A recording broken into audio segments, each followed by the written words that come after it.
Halo teman-teman, perkenalkan saya Christina Novratilova Fahari dari Universitas Macung Program Studi Farmasi 2019 dengan NIM 61119100048. Tujuan pembuatan video ini adalah pemenuhan ujian akhir semester dari mata kuliah Pancasila.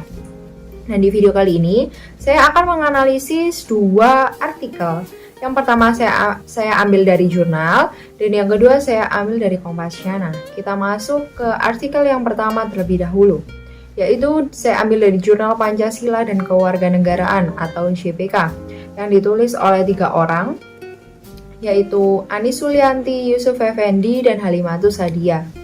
Judulnya adalah Penerapan Nilai-Nilai Pancasila dalam Lembaga Pendidikan. Kita langsung saja, jadi di dalam artikel ini membahas bagaimana sih wujud lembaga pendidikan yang sesungguhnya. Salah satu penulisnya yaitu Sulianti mengatakan bahwa pendidikan nasional adalah pendidikan berdasarkan Pancasila dan Undang-Undang Dasar 1945 yang berakar pada nilai agama, kebudayaan, nilai-nilai Pancasila, dan tanggap terhadap tuntutan perubahan zaman yang tujuannya adalah meningkatkan kualitas manusia Indonesia, baik itu secara sosial, spiritual, dan intelektual, serta profesional dalam bidang keilmuannya. Jadi, di dalam lembaga pendidikan yang benar itu tidak hanya mengutamakan intelektualnya saja, tetapi juga pendidikan karakter. Pendidikan karakter yang dimaksud di sini yaitu sesuai dengan Pancasila. Kenapa? Karena nilai-nilai Pancasila merupakan karakter dari bangsa Indonesia.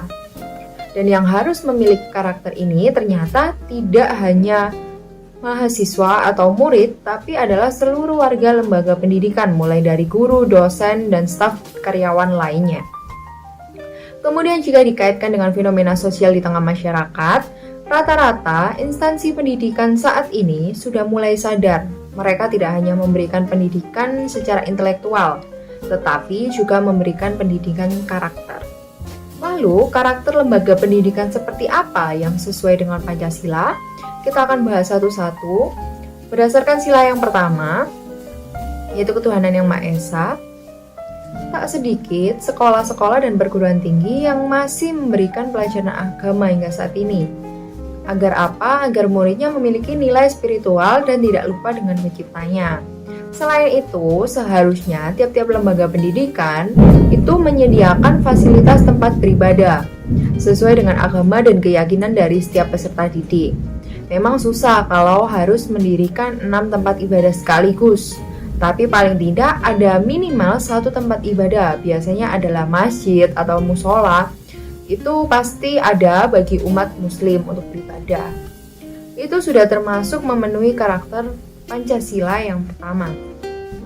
Kemudian untuk sila yang kedua, tidak boleh ada kekerasan dalam pembelajaran, baik antara guru, murid, atau murid dan murid. Kalau dulu mungkin tahun 80-90-an, kalau muridnya disuruh mengerjakan kemudian tidak bisa, gurunya bisa langsung pukul gitu. Dulu tidak akan masuk penjara, tapi kalau sekarang sudah ada undang-undangnya, guru tidak boleh melakukan kekerasan terhadap muridnya atau peserta didik yang lain, seperti itu. Kemudian misal jika terdapat tawuran atau perkelahian, nah itu pasti guru langsung memarahi peserta didik tersebut, dihukum dan diberi sanksi. Nah, ini tandanya lembaga pendidikan sudah memiliki karakter bangsa sesuai dengan sila kedua. Kemudian sila ketiga, dalam setiap lembaga pendidikan tidak boleh rasis atau bahasanya membedakan ras yang ada gitu. Karena kan Indonesia beragam. Jadi dimanapun setiap lembaga pendidikan pasti akan menerima peserta didik, menerima guru, menerima dosen, menerima staf karyawan yang lain dari suku manapun, agama manapun, dari wilayah daerah manapun. Dan lembaga pendidikan tersebut tidak boleh ada rasa membedakan atau rasa keberatan.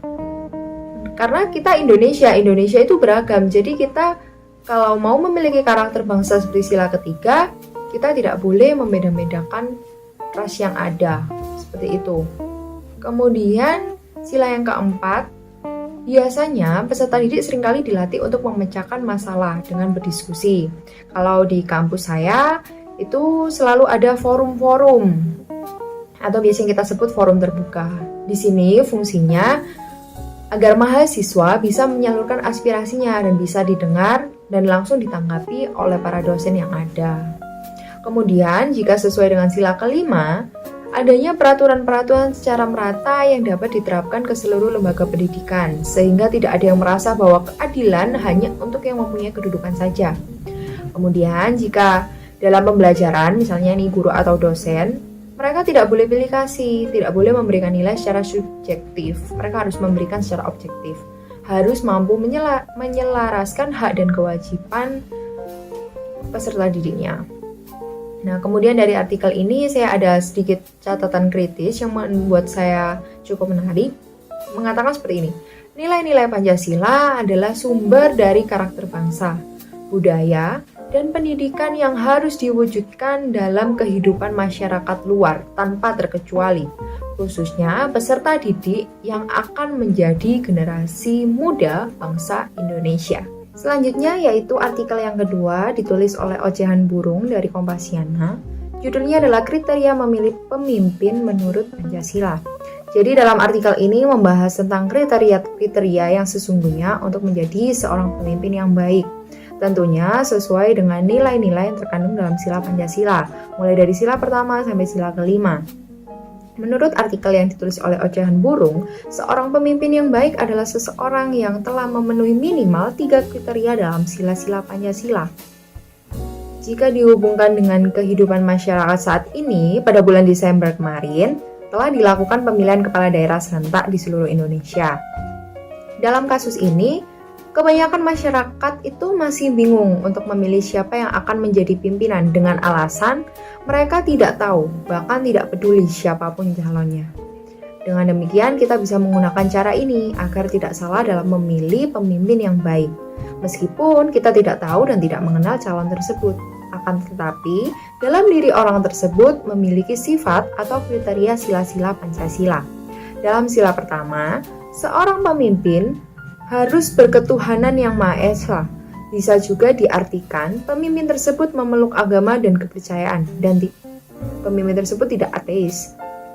Kemudian sila kedua, seorang pemimpin adalah dia yang harus bisa berperilaku adil dan memiliki adab yang baik. Adil dalam hal ini bukan sama rata, sama rasa, tetapi tidak berat sebelah, tidak pilih kasih, berdiri di atas kebenaran bukan pembenaran. Selanjutnya, sila ketiga, seseorang pemimpin adalah dia yang memiliki tekad untuk mempersatukan, tidak hanya berdiri pada satu golongan, dan tidak membiarkan terjadinya perpecahan. Kemudian sila keempat, seseorang pemimpin adalah dia yang mampu mengambil keputusan dengan bijaksana, bermusyawarah untuk mufakat atas rasa keadilan dan kebenaran untuk rakyatnya, dan mengutamakan kepentingan umum di atas kepentingan pribadi. Dan pada akhirnya, seorang pemimpin harus menciptakan keadilan sosial bagi seluruh rakyat Indonesia. Jadi, apakah calon pemimpin yang Anda pilih sudah memenuhi kriteria dalam sila-sila Pancasila? Sekian dari saya, Christina. Terima kasih.